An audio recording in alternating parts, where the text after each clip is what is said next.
Rasanti terus nyaritakeun ngeunaan Nang Bule anu kungsi babarengan jeung Rasanti papisan teh waktu keur Nang Bule rek ka Talaga Warna. Malah dijelaskeun ngeunaan Nang Bule saila aya di alas Dangyang Purwa dipeuseuh ku tilu urang guruna da puguh Nang Bule memang ngobrolkeun ka Rasanti ngeunaan kaayaan keur di alas Dangyang Purwa. Harita Sandika ngabandungan pinuh perhatian karena guaran caritan Rasanti. Sanggeus ngarasa cukup ngajelaskeun sagarupana, harita Rasanti mungkas guaranana, mungkas kateranganana. Tak janten kitu ngeunaan Nang Bule teh Kang. Janten mun ningali kana kemampuan dirina mah Nang Bule memang langkung punjul ti urang duaan Kang. Ya, mudah-mudahan we atuh. Nang Bule bisa dijadikan andalan ku pihak urang. Pang-pang nama mampu ngimbangan kekuatan ilmu Ki Warangkas. Ya, kealaman ku urang. Kekuatan ilmu lintang panumbalin jagat nu digunakeun ku Ki Warangkas teu mampu diimbangan ku urang.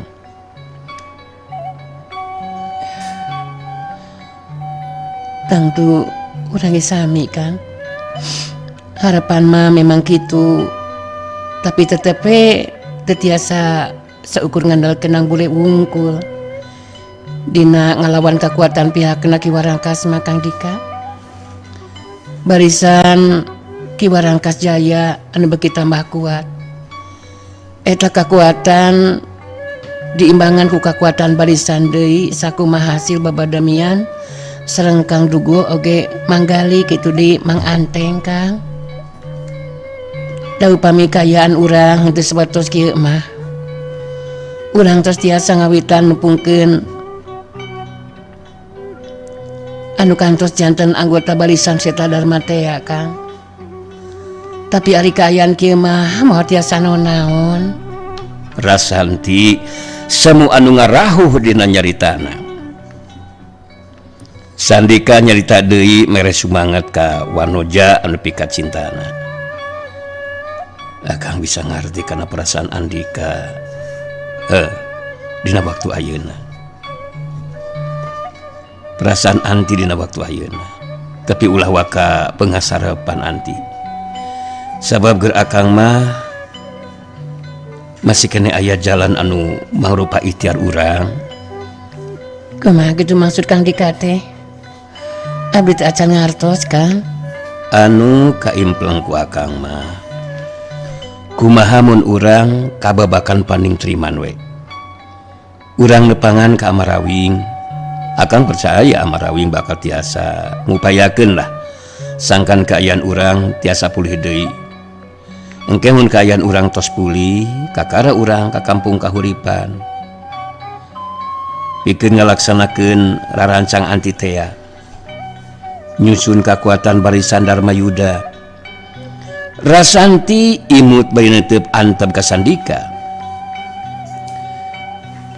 Anti saduju kana maksud Kang Dika Kang. Namun tetepe keur abdi mah masih keneh aya kasalampangan.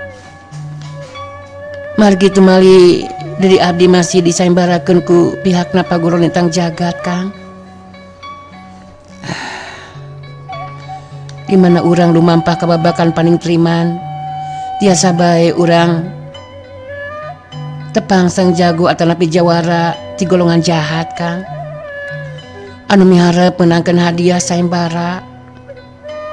Sedengkeun kaayaan urang seperti kieu bade tiasa ngabela diri kumaha Kang. Sandika ngahulang. Memang bener oge caritana Santi.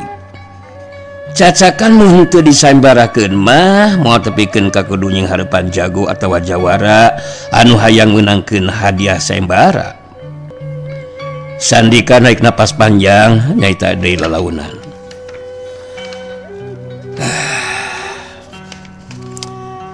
Memang eta nu bakal berat di sing harepan ku urang teh Anti. tapi mun teh mah tepikeun ka kudu ngalaman saperti kitu. Leuwih hade akang nyelamatkeun diri. Akang rela ngorbankeun diri keur kasalamatan wanoja anu pika cintaku akang. Non hartosna abdi salamet atuh Kang Dika ari kedah ngorbankeun diri mah. Sikap abdi mah tos jelas Kang. Salamet sareng cilaka urang tetep kedah sasarangan Kang. Ti ayeuna kapayun mah urang teh ulah dugikeun ka papisah deui Kang. Harapan akang ge memang gitu Andi. Ngan eta we anu jadi hanya keur akang mah. Hayang males pati kaki warangkas anu geus nelasan bapak akang. Akang satalina mah ngarasa percaya diri bakal mampu ngungkulan kekuatan ilmu Ki Warangkas. Tapi tete laka-laka urang anu diungkulan ku anu jilawan. Urang masih kene gaduh waktu Kang. Upami kaayaan urang tos pulih mah ya tang tos engke oge bakal aya jalan kaluarna Kang. Tujuan urang utama nama ya urang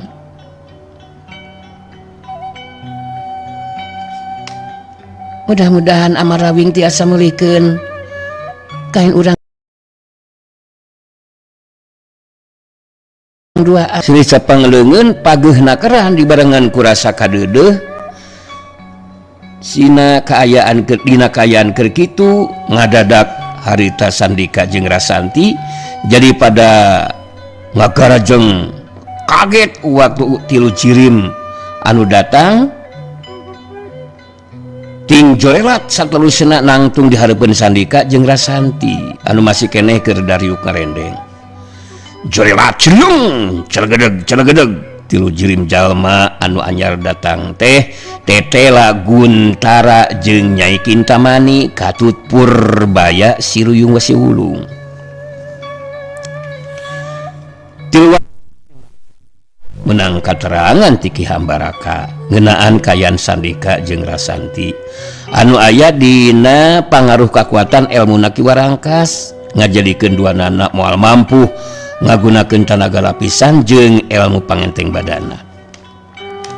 Tiluanana je boga pamikiran anu sarua mangrupa kasempatan anu hade pikeun ngabinasakeun Sandika jeung Rasanti. Barang geus sidi katilu urang jalma anu marancuh nangtung di hareupeun harita Sandika jeung Rasanti pada ngageter oge hatena dibarung jeung ngarahuh. Kitu nate sabab geus bisa ditebak Guntara jeung Nyai Kintamani Katut Purbaya. Matak nyusul ge boga karep bakal ngalakukeun tindakan anu kejam jeung telenges. Meh dina waktu anu bareng Sandika jeung Rasanti bari pacepeng-cepeng leungeun harita cengkat nangtung. Kintamani ngabagikeun paneutupna ka Sandika jeung Rasanti terus telila harita nyarita. Masih rek kabur ka mana Sandika Rasanti? Tadi penting maneh dua sabab dibantu ku makhluk gaib anu geus nyamarkeun panenjos sakabeh jalma anu aya di paguron lintang jagat kaasup dari aing. Tapi dina kaayaan ti beurang seperti ayeuna maneh duaan geus moal aya anu bisa ngabak makhluk gaib saukur bisa ngabantu dina wanci peuting anu jelas di ieu patempatan mah duaan bakal ngababatang jadi bugang. Guntara milu nyambungan karena caritaan Nyai Kintamani nyarita ditujukeun ka Sandika jeung Rasanti.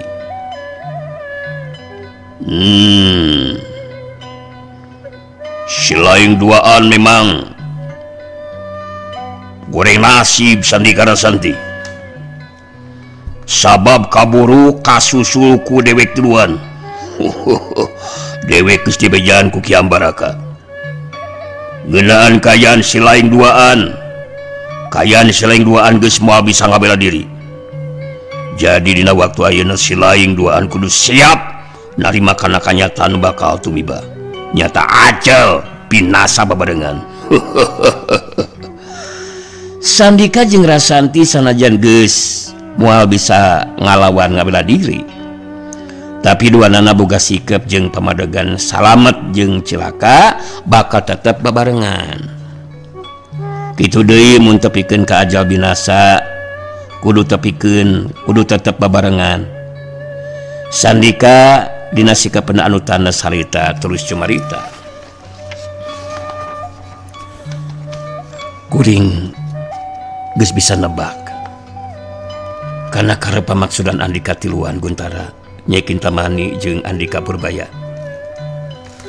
Tapi kuring jeung Rasanti moarek risiko pati rempan ku ajal. Mun memang kuring duaan ditakdirkeun kudu ajal babarengan dina ieu patempatan payabayana. Rasanti milu nyambungan kana caitan nu jadi buah hatena. Andika tiluan geus teu kudu loba dicarita. Mun memang boga karep pabinasakeun kuring duaan, sok Andika tiluan geura ngalakukeun tindakan. Andika tiluan memang jalma-jalma anu teu nyata ria, boga kawani dina kayaan kuring duaan saperti kieu. Purbaya harita anu milu nyarita. Si laing duaan teh teu kudu pura-pura tenang Rasanti Sandika. Kangarana nying hareupan modar mah kabeh jalma ge sieun. Kanyataan selain bakal binasa babarengan. Memang geus bisa di kumahakeun rek langsung dibereskeun ayeuna atuh kumaha teh. Purbaya ngareret ka Nyai Kintamani nu deret kancang ngajawab.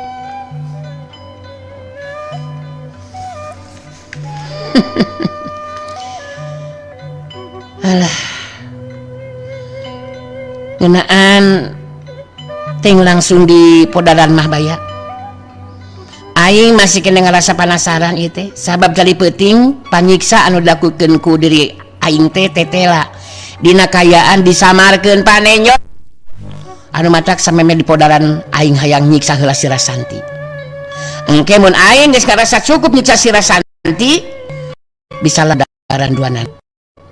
Jagaan heula we si Sandika kumaneh Guntara. Baya aing rek nyiksa heula si Rasanti. Jurelat cilung. Guntara jeung Purbaya ting joelat mulu kalebah Sandika. Cepengan dengan Sandika karena denger Rasanti dilepaskeun ku Guntara. Saterusna Sandika dihapit ku Guntara jeung Purbaya pada nyarekelan dengan Sandika kenca katuhu. Cekelan dibarengan ku kakuatan talaga lapisan ngajadikeun Sandika teu bisa barontak ngalepaskeun diri. Sandika disered ka tempatna anu rada anggang ti Rasanti. Sedengkeun Rasanti anu masih kena aya di tempatna harita terus nyarita ditujukeun ka Nyai Kintamani. Andika geus teu kudu make cenyik saheula sagarupa Kintamani. Leuwih hade langsung kuring binasakeun ku Andika.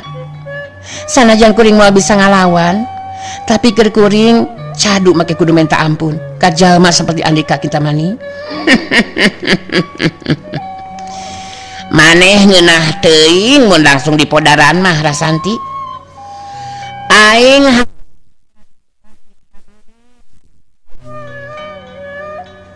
jadi kudu ngarasaan ka nyeri dina waktu anu lila.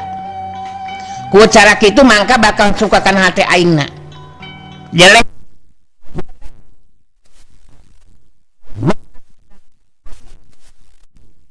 aing. Nyai Kintamani mesat pedangna. Ning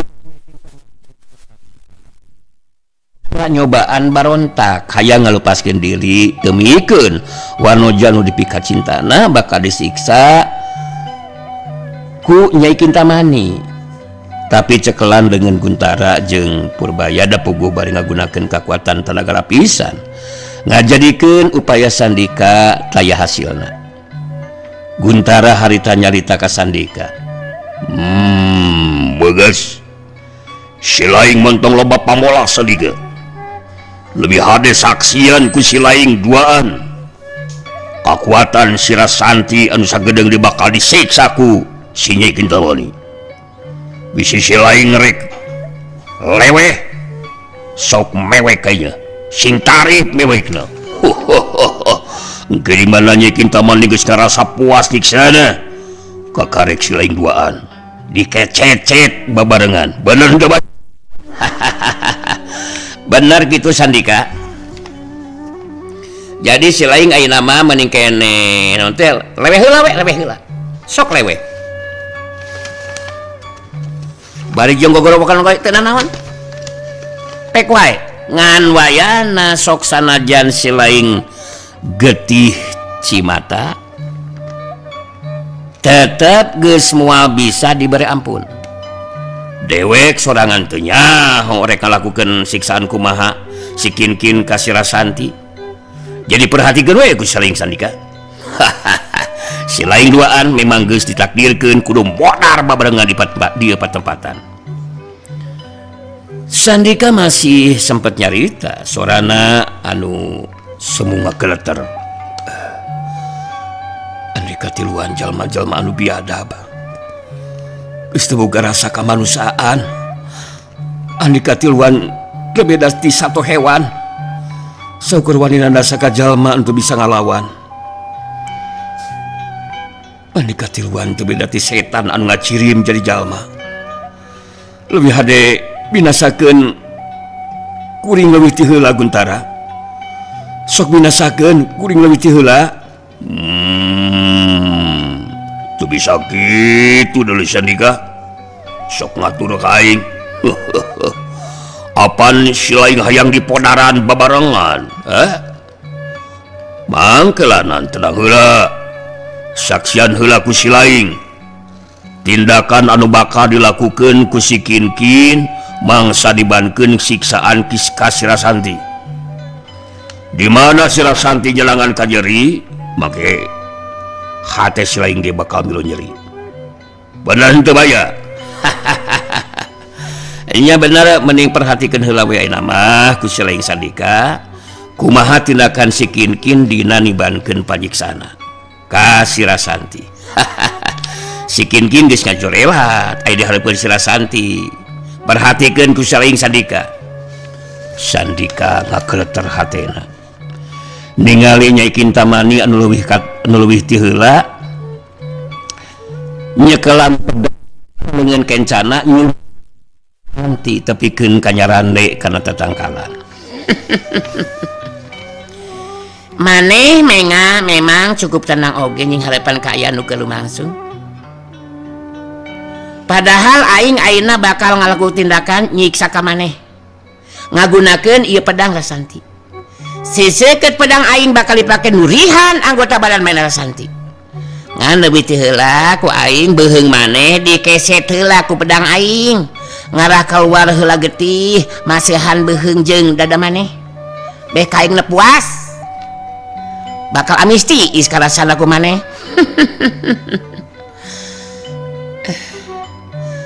Andika rek ngalakukeun tindakan naon wae kuring geus siap narimakeun kenyataan anu bakal karandapan. Kuring ngan kali tinggal pasrah. Tapi kuring lain pasrah ka Andika Kintamani.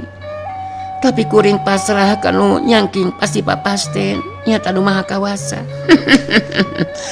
Anu kawasa kana nyawa mah aing Rasanti. Nah sia teh sabab maneh geus moal aya anu ngabantu jeung nulungan deui. Bantuan ti makhluk gaib dina peuting tadi geus moal bisa ngabantu dina kaayaan berang kieu. Ieu seseukeut pedang ku aing bakal disampaikeun dina beuheung maneh Rasanti. Rasanti geus gilig dina hatena kangaranan bakal ajal binasa babarengan jeung Sandika anu dipikat cintana. Mangka moal make kudu ngarasa sentar nying hareupan kayan anu bakal karandapan ku dirina. Sedengkeun Rasanti tepikeun ka harita tetep can nyahoeun mun makhluk gaib anu geus ngabantu teh lain Sang Hyang Roban tapi Puja Swarna. seseget pedang geus antel kana beheungna Rasanti. Rasakeun kumaha Rasanti. Sakedeng deui beheung maneh bakal dikeset ku pedang dina api. Ieu teh senjata andalan aing deuleu. Ngan moal bakal disapakeun beheung maneh teh. Sabab ku aing anggota badan maneh ge kudu diturihan heula. Suka jeung sugem kana hatena. Dendam aing ka maneh dina waktu ayeuna lunak. Nyai Kintamani geus rek ngagerakeun pedangna dikesetkeun kana beheungna Rasanti. Tapi samemeh pedang dikesetkeun harita Nyai Kintamani jadi ngagero kaget bari nahan ka nyeri waktu aya batu karikil sagede kacang hejo ngabletak saterusna keuna kana tarangna. Shoot blesak blesak.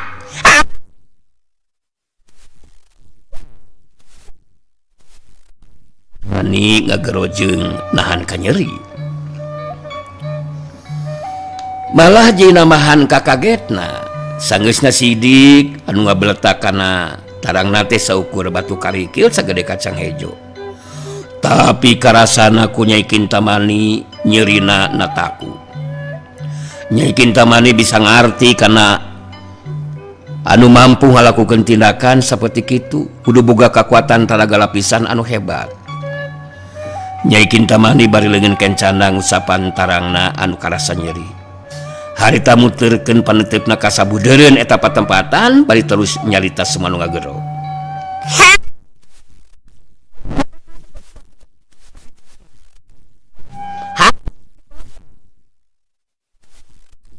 Kurang ajar wanian masalah jeung aing sedak. Hasok teh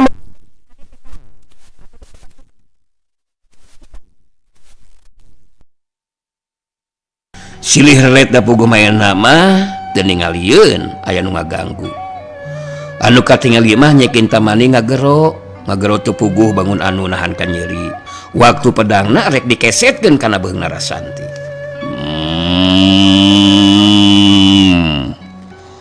Nah kunaon eta si Kinkin teh make nyarita anu saperti kitu segala rupa.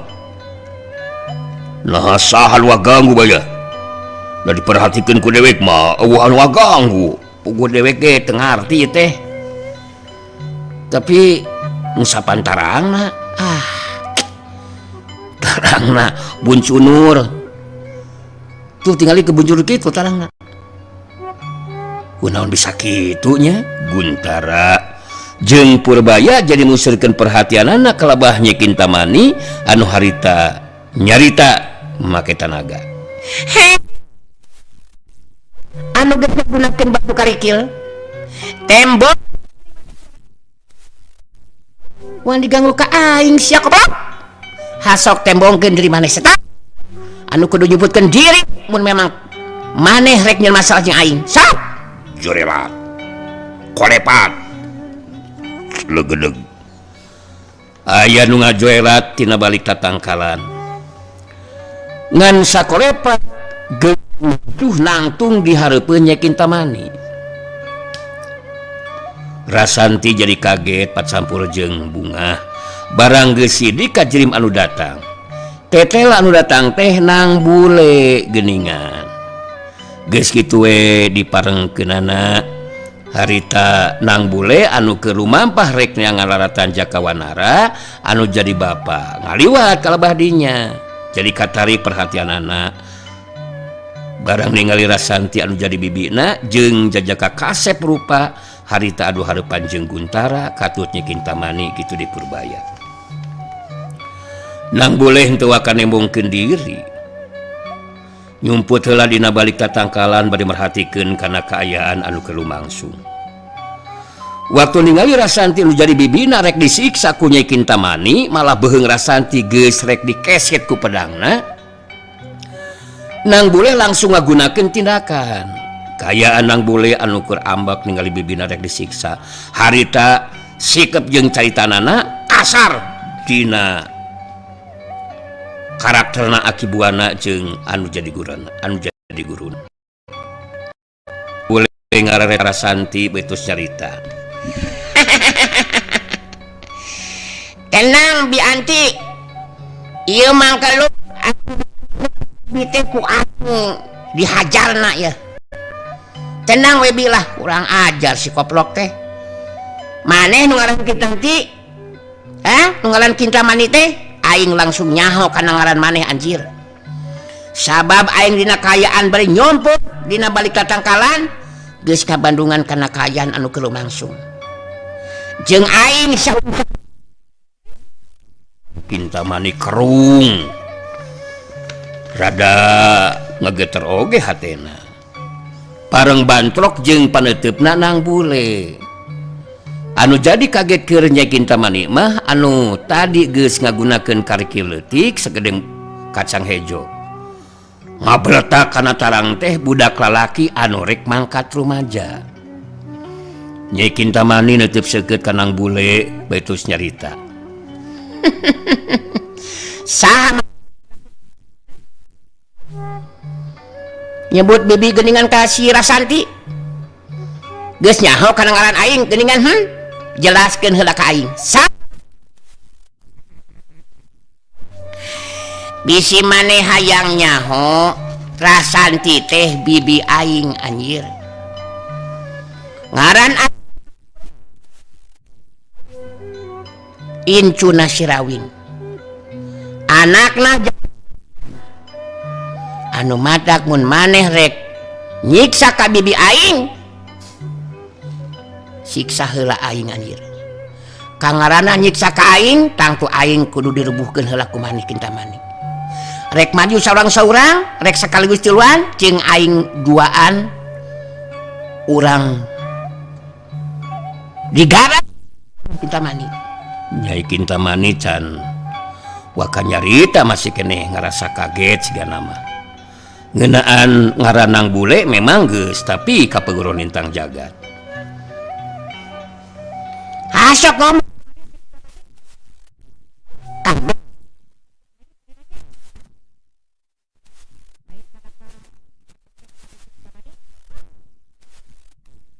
udah satepak geus luka kelanyap calutak penghargaan kain Nang Bule. Mangka do kawas maneh mah teu kudu dihargaan anjir. Da maneh ge tarang hargaan kanu sejen. Pokona mah saha nu wani ganggu ka bibi aing bakal ditindak ku aing. Tong leuh aing pena bebeujit kena anjir. Nu matak mun heueuh mani jawab wani mani langsung nyak beureum beungeutna nanakeun kahudang amarahna. Musyrikeun paneutupna ka Nang Bule betus nyarita. Nang Bule budak setan. Maneh wani nangtang tarung ka aing. Sateh hayang ngarasakeun kaampuan pedang aing anu bakal mampu nyapatkeun beuheung maneh sia Nang Bule. Kurang ajar. Beuheung aing bisa sapa teh mun pedangna keuna kana sasaran Kintamani. Ari sabelah pedang teu keuna kana sasaran mah rek bisa sapat kumaha? Bisa sapat beuheung aing anjir. Hasok mun heueuh begug mah gunakeun ka pedang sapatkeun ieu beuheung aing. Mun heueuh mah maneh gableg ka begug seteh.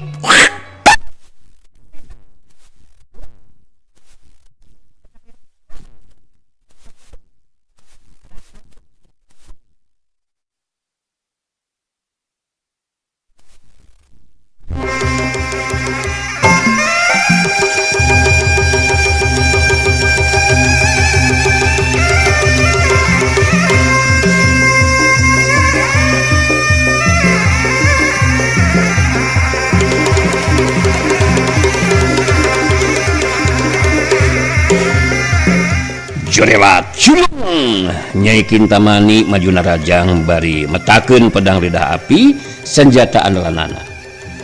Nang Bule ngajerat ke tempat anu leuwih lega. Waktu panaraja harita Nang Bule henteu ingkah di tempatna. Saukur ngagilirkeun badanga kegigir jeung ngagiwar. Sabetan pedang lawan teu keuna kana sasaran. Sok kieu plos. Sok hiuk kiwar plos. Dua kali sebetan pedang lawan terkena kana sasaran. samemehnya Kinta Mani ngalakukeun deui panarajang susulan harita Nang Bule ngalakukeun gerakan anu meh teu bisa dilakukeun deui panarajang susulan. Samemehnya Kinta Mani ngalakukeun di panarajang susulan Nang Bule ngalakukeun gerakan anu meh teu bisa katuturkeun ku panenjo lawan. Leungeun katu Nang Bule nepak puh leungeun katunya Kinta Mani.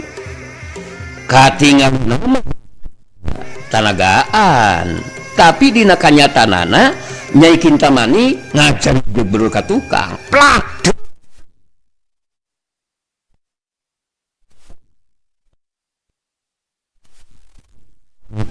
Ngagero kaget bari ngajari jaga tukang. Gancang Nyai Kinta Mani mancukeun di tangtunganana. Bari terus ngawangun pasangan. Guntara jeung Purbaya anu merhatikeun kana kajadian anu lumangsung, duanana puguh we ngarasa kaget. Sabab boleh ditarajang ku anu jelawan, tetela teu ingkah di tempatna. Tapi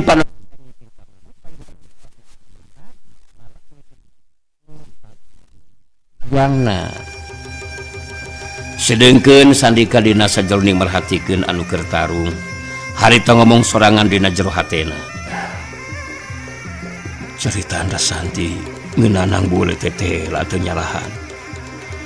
Memang hebat ilmu silat Nang Bule. Dina kayan masih budak seperti kitu, tapi geus nyangking ilmu silat tingkat tinggi. Ningali kana kejadian anu ayeuna keur lumangsung, aing boga kayakinan Nang Bule bakal mampu ngungkulan anu jelawan. Urang tetela masih kena dibere waktu pikeun babarengan dina kayan nu salamat geuningan anti. Sandika jadi ngarasa tenang hatena. Kitu nate sabab ngarasa boga kayakinan Nang Bule bakal mampu ngungkulan ajen pangartina Nyai Kinta Mani. Kitu dimun Guntara jeung Purbaya tarung, ngayuna Nang Bule tetep moal bisa ngarubuhkeun Nang Bule. Nyai Kinta Mani anu geus kawangun pasangan harita nyumputkeun kakagetna sabab kareku sageprakan manehna geus kabeunangan panarajang lawan. Sok sanajan ngan saukur ditepak lebah puhu leungeun katuhuna, tapi bisa ngacarijeg ka dorong mundur ka tukang. Nu leuwih kaget deui waktu ditarajang Nang Bule henteu ingkah di tempatna. Ningali Nyai Kinta Mani geus ngawangun pasangan saga diri pikeun neruskeun tarungna, harita Nang Bule terus nyarita. Tadi mah jurus anu digunakeun ku maneh teh jurus kolopetong Kinta Mani. Gampang teh. Jurusna anu kudu rada nyeureud atuh jeung aing mah. Terus anu balik di ngagunakeun pedangna maneh teh Kinta Mani. Ongko tapi teu kenakan sasaran, teu begut.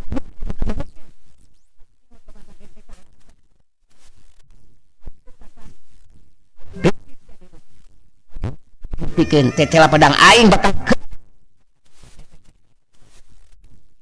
bisa ngomong teh koplok ah. Heuh.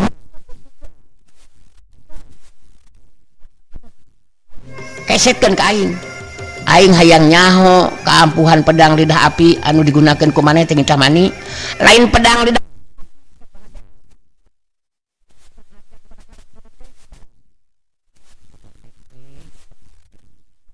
api, lidah sapi nya. Kuna oge dijieun gula lidah api, lidah sapi mah Kinta Mani setan.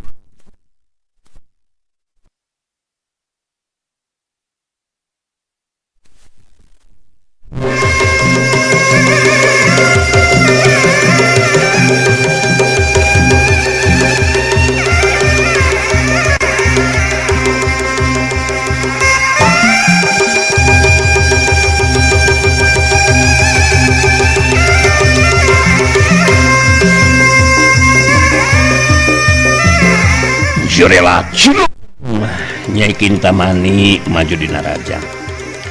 Dina leuwih ngaronjatkeun kacepetan gerak jeung kakuatan panarajangna. Syuk angin sameran pedang lidah api nebarkeun kakuatan hawa panas anu nebak kana badan lawan. Tapi daya pangaruhna waktu panarajang lawan udah datang, Nang Bule masih tetap teingkah di tempatnya. Nang Bule ukur ngagilirkeun badana jeung ngagiwar mangsa nyikahan panarajang marupa sabetan pedang karena behu lawan. Syokyu dua kali panarajang patututur teu bisakeun sasaran. Samemeh nyekin tamani nyusut tepus ku panarajang susula. Harita Nang Bule teu bisa disingkahan ku hiji lawan waktu leungeun kencana ngahantem kana kekemplong lawan anu belah katuhu. Disusul panarajang leungeun katuhu anu ngahantem dada bagian luhur. Panarajang kana kekemplong safiuk dada lawan. Safiuk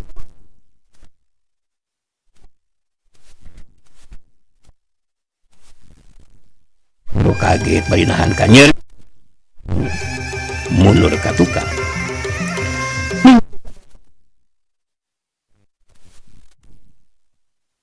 Mani anu ngabangkieng mundur ka tukang harita Guntara ngupat tina jurhatena. Waduh edan ieu tetela bener bibijan katarima ku aing ngeunaan si Nang Bule anu hebat elmuna. Pabuktian kakrek dua gebrakan si Kinkin geus dua kali kabedangan ku panarjang si Nang Bule. Kanyata nu mah itu bisa dipercaya ieu.